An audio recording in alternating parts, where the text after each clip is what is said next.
Hello everyone, this is As Mohammad Khan and I welcome you with today's segment student. In today's segment student, we will discuss the Bohr model. Yes, this model was given by a great scientist Niels Bohr in 1913 and he overcome all the shortcomings of the Rutherford model student. Now you tell me the shortcomings of the Rutherford model.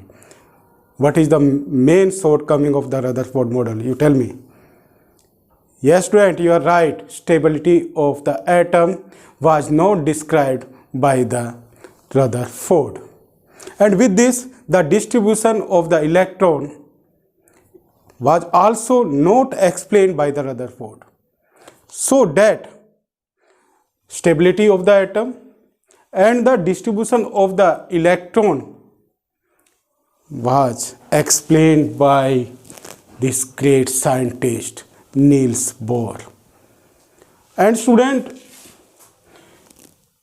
he concluded one model, and in this model what he observed that the electrons move in the definite path around the central nucleus. Means the nucleus was discovered by the Rutherford. So what he concluded, or what model he gave that the electrons move in the definite path, and that path is known as orbit, and the electrons revolve in that path without radiate their energy. Radiate means without losing their energy. That's why they don't fall inside the nucleus. So he removed the drawback of the Rutherford model by giving this conclusion, and with this he found the path, means in the atom there are the paths are found, and those paths are known as stationary orbits. Why? Because the energy is not lost in those orbits by the electrons. Like these are the orbits. These are the orbits. Here, how many orbits are found? Here, the 4 orbits are found, and these orbits are also known as energy level. So first energy level is known as K, second energy level is known as L, third energy level is known as M, and fourth energy level is known as N. And the number of these cells, K have the 1 and L have the 2 and M have the 3 and N have the 4. Means energy level number 1, 2, 3, 4.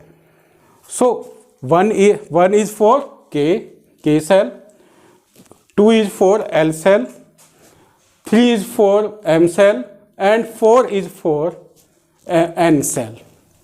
Now these all cells have the electrons, and that electrons we can get with the help of this formula 2n square. If we put the value of the n here, means the number of the cell value, if we put here in the n, then we can know the number of the electrons present in the particular energy level. Like K cell have the 2 electrons, L cell have the 8, M cell have the 18, and N cell have the 32 electron. From where I found this? I found this with the help of this formula 2n square. Here n student, like K cell have the energy level number 1. So if I will put here one value, then 2n 1 square. So what I will get? I will get 2. So it means in the K cell how many electrons are found? 2. So you will learn it that how many electrons are found in the particular cell, and that cell is also known as energy level and stationary orbit. Why do we call it the stationary orbit? Because the electrons does not lose their energy. They move with a fixed energy in that particular path, and that is known as orbit.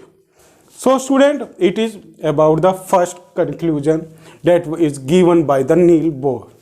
Second is the electrons can change its shell.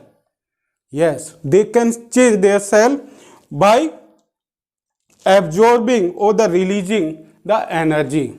Means between the cell there are the photons are found, and by getting the energy with the help of those photons, they can gain or lose the energy, and by absorbing or releasing the energy, they can change their orbits. It is the second conclusion in the Bohr model. Now we will discuss about the description of the Niels Bohr model, student. So student, now we will discuss about the description of Bohr model. With the help of the Bohr model, we know that an atom is made up of three particles: electron, proton and neutron. Electron concept was given by J.J. Thomson, and proton concept was given by E. Goldstein, and neutron concept was given by James Chadwick. So electrons are the negatively charged particles, protons are the positively charged particle, and neutrons are the neutral charged particle, means they don't have any charge. With this, student, the proton and neutron are located inside the nucleus of the atom, means at the center here. Here what are found? Here the proton and neutrons are found, means inside the nucleus here. Proton and neutron. Proton have the positive charge. That's why the nucleus also have the positive charge. And that nucleus concept was given by which scientist? You tell me, because I have taught you that. It was given by Rutherford. So electrons, proton and neutrons are located in nucleus.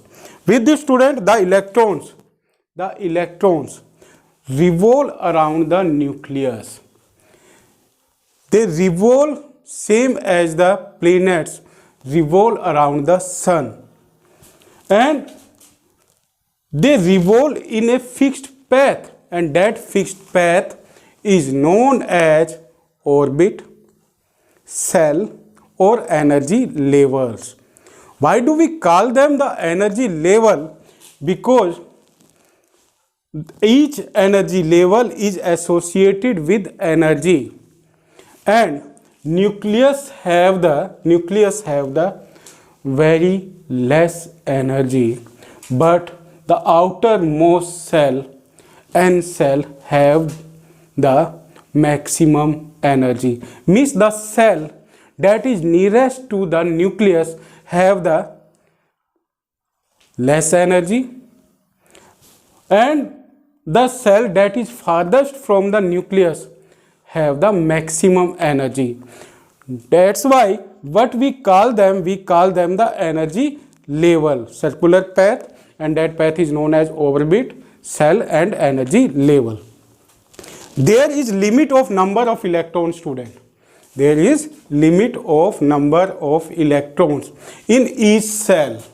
Like in the K cell, there is 2 electrons are found.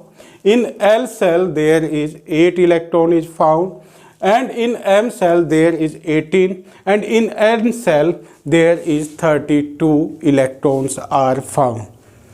With this, student, each energy level is associated with energy. About this I have told you that the energy level that is nearest to the nucleus, it has minimum, and the energy level that is farthest, it has the maximum energy. With this student, there is no change in the energy of electrons. Means when the electrons revolve around the nucleus, they don't radiate their energy, they don't lose their energy, they move with the fixed energy around the nucleus. So with the help of this, what can we know? We can know about the stability of the atom, and that was given by Niels Bohr. So it is about the Niels Bohr model, student. Now in our next segment we will discuss about the atomic number. So thank you very much and have a nice day.